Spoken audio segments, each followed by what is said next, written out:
ప్రత్యేకంగా నా ధన్యవాదాలు తెలియజేస్తున్నాను అధ్యక్ష. మధ్యాహ్న భోజన పథకాన్ని విద్యార్థుల మధ్యాహ్న మిడ్ డే మీల్ స్కీమ్ కి డొక్కా సీతం గారి పేరు పెట్టడం మనస్ఫూర్తిగా వారి చేతులెత్తి నేను నా మనస్ఫూర్తి గారికి కృతజ్ఞతలు తెలియజేస్తున్నాను అధ్యక్ష.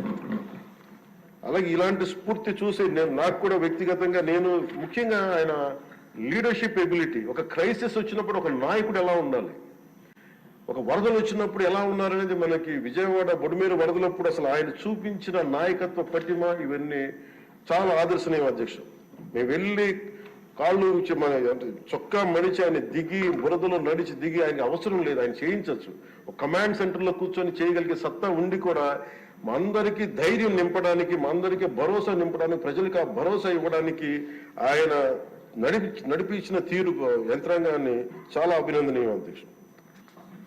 అలాగే జల్ జీవన్ మిషన్ కి సంబంధించి అధ్యక్ష, ఈ రోజున గత ప్రభుత్వం ఫిల్టర్ బెడ్స్ కూడా మార్చలేదు అధ్యక్ష. అంటే 4 లక్షలు అవుతుంది.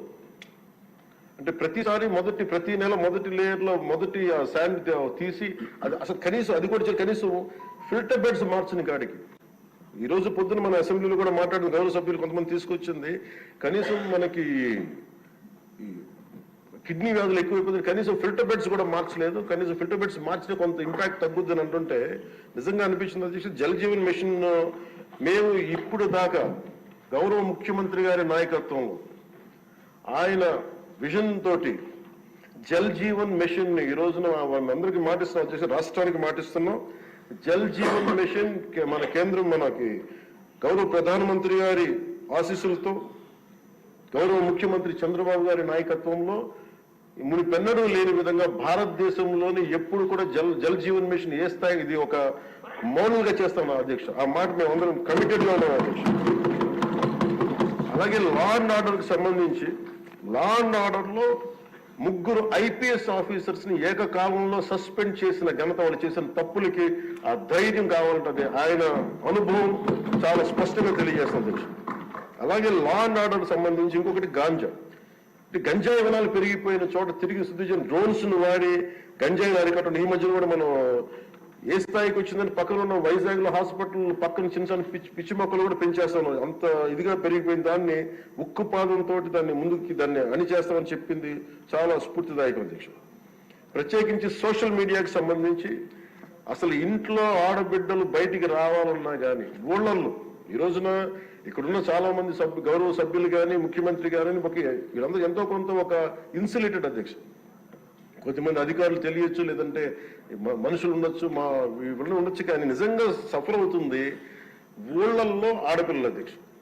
ఈ అలవాటు అయిపోయి గత ప్రభుత్వం చేసిన అలవాటు అయిపోయి ప్రతి ఒక్కళ్ళు ఒక ముఖ్యమంత్రి స్థాయి వ్యక్తిని బూతులు తిట్టడం, అన్ని తిట్టిన తర్వాత కూడా వాళ్ళకి అలవాటు అయిపోయి ఎవరు తిట్టాలో తెలియక స్థానికంగా ఉన్న ఆడపిల్లల మీద కూడా వీళ్ళు అవాకులు చవాకులు పేలి పచ్చి బూతులు తిడతా ఉంటే ఎవరికి చెప్పుకోలేక వాళ్ళు ఇబ్బంది పడతా ఉంటే బయటికి రాలేకపోతున్నారు. క్రైమ్ మైండ్ సెట్ పెరిగిపోయింది, క్రిమినాలిటీ పెరిగిపోయింది. ఇలాంటి సమయంలో ఆయన ఉక్కుపాదంతో సోషల్ మీడియా యాక్టివిస్టులు అనే పేరు చెప్పుకొని గుండాలకి రౌడీలకి ఆయన తీసుకున్న చర్యలు, హోంమంత్రి అనిత గారు తీసుకున్న చర్యలు చాలా బలమైన అభినందనలు చేశారు.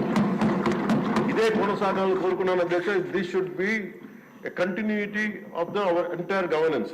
మన అడ్మినిస్ట్రేటివ్ లో ఒక భాగం అవ్వాలి అధ్యక్ష. మనస్ఫూర్తిగా వారికి నా ధన్యవాదాలు తెలియజేసుకుంటూ గౌరవ ముఖ్యమంత్రి గారికి నేను మాటిస్తున్నాను, గౌరవ సభ్యులందరూ కూడా ఇసుక దోపిడీలు కానీ లేదంటే మేము చేయాల్సిన పనులు ఎప్పటికప్పుడు మీరు మాకు ఆదేశాలు ఇవ్వండి సార్. మా ఆదేశాలు ఇవ్వాలని కోరుకున్నాను అధ్యక్ష. మేము బెల్ట్ షాపులు కానీ మా అందరి బాధ్యత లా అండ్ ఆర్డర్ గురించి మాట్లాడటం, మంత్రివర్గంలో ఏ శాఖలు అయితే తీసుకున్నామో ఆ శాఖల్ని సమర్థవంతంగా వారి విజన్ కి తగ్గట్టుగా పనిచేయడం అధ్యక్ష. ఇవన్నీ కూడా మేము ఆయన ఏ కళ అయితే కన్నారో ఆ కళను నెరవేర్చడానికి పూర్తి చేయడానికి మేము అందరం సంసిద్ధంగా ఉన్నామని తెలియజేసుకుంటూ, మీరు 5 సంవత్సరాలు కాదు గౌరవ ముఖ్యమంత్రి గారు తెలియజేసిన అధ్యక్ష, మీరు ఇంకొక దశాబ్దం కూడా ఈ రాష్ట్రానికి ముఖ్యమంత్రిగా కొనసాగుతూనే మీరు ఇదే స్ఫూర్తిని కొనసాగించాలని, ఇదే మీ ప్రతిభా పాఠవాలను చూపించాలని మనస్ఫూర్తిగా మేము కోరుకుంటూ గౌరవ సభ్యులందరికీ సభాపతి గారికి మనస్ఫూర్తిగా ధన్యవాదాలు తెలుపుతూ సమర్థిస్తున్నాను.